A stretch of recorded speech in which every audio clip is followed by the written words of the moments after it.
त्यानंतर पुढचा जो दिवस आहे तो आहे लक्ष्मीपूजनाचा. आता लक्ष्मी आणि पैसा या दोन्हीमध्ये प्रचंड फरक आहे.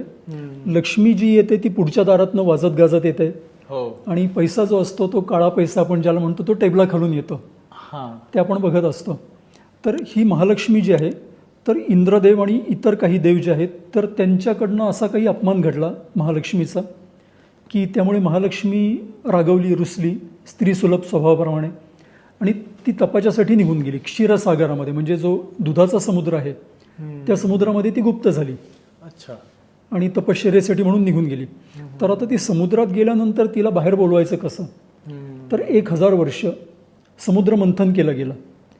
समुद्र मंथनातनं जी 14 रत्न निघाली तर त्याच्यामध्ये महालक्ष्मी पण परत एकदा निघाली की 1000 वर्ष देवांनी आणि दानवांनी मिळून त्या समुद्र मंथन केलं, त्याच्यातनं 14 रत्न निघाल्या, त्यामध्ये महालक्ष्मी परत आली.